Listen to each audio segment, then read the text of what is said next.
শুল্ক ইস্যুতে যুক্তরাষ্ট্রকে ৪৮ ঘণ্টায় ২টি চিঠি দেবে সরকার।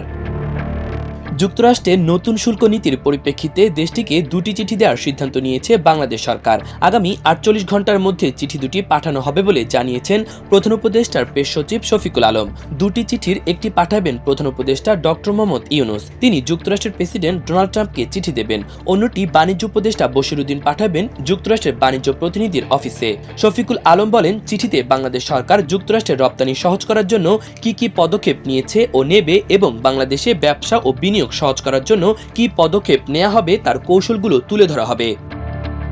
ইসলামী ব্যাংকের এমডিকে বাধ্যতামূলক ছুটি। বেসরকারি ইসলামী ব্যাংকের ব্যবস্থাপনা পরিচালক মোহাম্মদ মনিরুল মাওলাকে বাধ্যতামূলক ছুটিতে পাঠানোর সিদ্ধান্ত নেওয়া হয়েছে। আগামী ৩ মাস ছুটিতে থাকবেন তিনি। সোমবার থেকে তার ছুটি কার্যকর হবে। চট্টগ্রামের বহুল আলোচিত এস আলম ও নাবিল গ্রুপকে নিয়ম বহির্ভূতভাবে সুবিধা দেয়া ও বিভিন্ন ঋণ সংক্রান্ত অনিয়মে সংশ্লিষ্টতা পাওয়ায় মনিরুল মাওলার বিরুদ্ধে এ ব্যবস্থা নিয়েছে ইসলামী ব্যাংক। ব্যাংকটির অতিরিক্ত এমডি ওমর ফারুক খানকে ভারপ্রাপ্ত এমডির দায়িত্ব দেওয়া হয়েছে। স্টারলিংকে দেশে ব্যবসা করার অনুমতি দিল বিডা। বাংলাদেশে স্যাটেলাইট ইন্টারনেট সেবা চালুর জন্য স্পেস এক্সের সহযোগী প্রতিষ্ঠান স্টারলিংকে অনুমোদন দিয়েছে বাংলাদেশ বিনিয়োগ উন্নয়ন কর্তৃপক্ষ বিডা।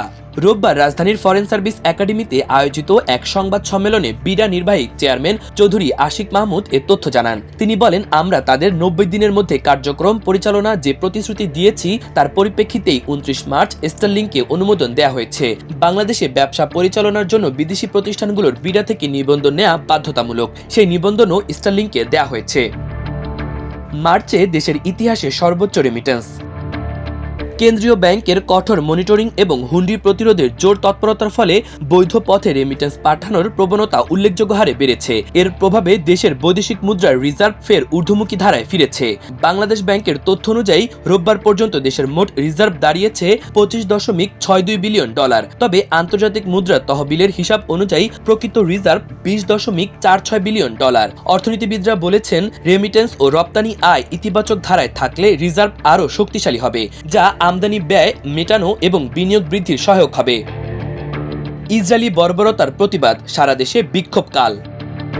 ফিলিস্তিনে চলমান নৃশংস ধ্বংসযজ্ঞের প্রতিবাদ জানিয়ে ফিলিস্তিনের পক্ষে দাঁড়ানোর আহ্বান জানিয়েছেন ঢাকা বিশ্ববিদ্যালয়ের ছাত্ররা। আগামীকাল ফিলিস্তিনি যুবকের ডাকা নো ওয়ার্ক নো স্কুল কর্মসূচি সফলের আহ্বান জানান তারা। এছাড়া আগামীকাল সারা দেশে ফিলিস্তিনের প্রতি সংহতি এবং বিক্ষোভ সমাবেশের ডাকও দেয়া হয়েছে।